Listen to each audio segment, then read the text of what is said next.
आप सभी का ब्राइट फ्यूचर एजुकेशनल पे फिर से स्वागत है।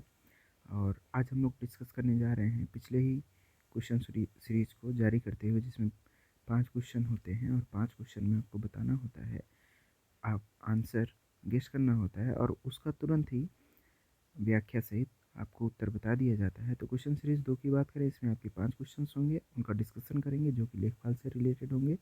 लेखपाल एग्जाम में पूछे जा सकते हैं। उत्तर प्रदेश स्पेशल की बात कर रहे हैं, यहाँ पे जो भी क्वेश्चन होगा वो उत्तर प्रदेश विशेष से ही संबंधित क्वेश्चन होंगे। ठीक है, तो चलते हैं अगले क्वेश्चन की तरफ। ये हमारा रहा पहला क्वेश्चन कि राज्य में कौन सा जनपद सर्वाधिक वनाच्छादित है। वनाच्छादित की बात कर ले तो वन से ढका हुआ क्षेत्र, ऐसा जिला कौन सा है, ऐसा जनपद कौन सा है जहाँ पे सबसे ज़्यादा जो क्षेत्र है वो वन से ढका हुआ है या वन वहाँ पे सबसे ज़्यादा पाए जाते हैं। तो इस तरीके से हमारा आंसर हो जाएगा ऑप्शन नंबर 3 सोनभद्र। अगर हम देश की बात करें तो 2019 की वन स्थिति रिपोर्ट के अनुसार हम कह सकते हैं कि मिजोरम जो है, मिजोरम आपका ये पहला ऐसा राज्य है जिसमें वनाच्छादित क्षेत्र सबसे ज़्यादा है। और इसके बाद अगर हम बात करेंगे तो अरुणाचल प्रदेश आ जाएगा, और अरुणाचल प्रदेश के बाद अगर हम बात करें तो थर्ड जो होगा वो मेघालय हो जाएगा।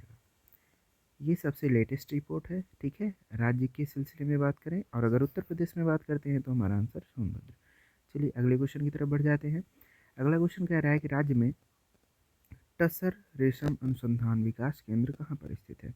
तो टसर रेशम होता क्या है, देखिए शहतूत के अलावा विभिन्न पेड़ों पर स्थित जो रेशम के कीट होते हैं उनके काकोन के द्वारा बनाया जाता है। ठीक है, उनके जो खोल होते हैं उस खोल के द्वारा ही जो रेशम बनाया जाता है उसे ही टसर रेशम कहा जाता है। और अगर टसर रेशम की बात करें, इसकी मेल जो कि सबसे पहले स्थापित हुई थी रांची में 1964 में। ठीक है, तो देखा जाए टसर रेशम के उत्पादन में कौन सा राज्य भारत में अग्रणी है, तो वहाँ पे हो जाएगा झारखंड। ठीक है, तो झारखंड ऐसा राज्य है पूरे देश में जो कि टसर रेशम उत्पादन के लिए अग्रणी राज्य है।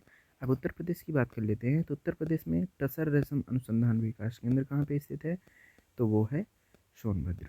ठीक है, चलिए अगले क्वेश्चन की तरफ बढ़ जाते हैं। अगला क्वेश्चन कहता है कि उत्तर प्रदेश में गंगा के मैदानी क्षेत्र को प्राचीन काल में किस नाम से जाना जाता था। तो प्राचीन काल में उसे मध्य देश के नाम से जाना जाता था।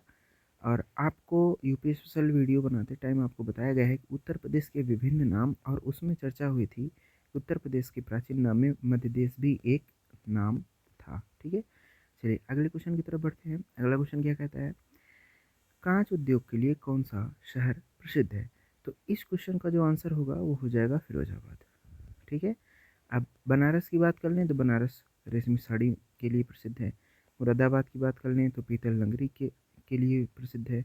इसी तरीके से चमड़ा उद्योग कहाँ पे सबसे ज़्यादा है, तो कानपुर में है। ठीक है, ऐसे विभिन्न उद्योगों के लिए जो भी शहर प्रसिद्ध है उनके बारे में, लेकिन वर्तमान क्वेश्चन के हिसाब से हमारा जो आंसर होगा वो हो जाएगा फिरोजाबाद, क्योंकि फिरोजाबाद में कांच उद्योग है। यही रीज़न है कि फिरोजाबाद में चूड़ियाँ सर्वाधिक मिलती हैं। ठीक है, यहाँ चूड़ियों की फैक्ट्रियाँ सबसे ज़्यादा है। चलिए अगले क्वेश्चन की तरफ बढ़ते हैं। अगला क्वेश्चन कह रहा है उत्तर प्रदेश में पश्चिम बिहार की संख्या कितनी है। अगर हम पश्चिम बिहार की बात करें तो सबसे ज़्यादा उत्तर प्रदेश में है और 13 है। ठीक है, कुल कितने पश्चिम बिहार है, 13।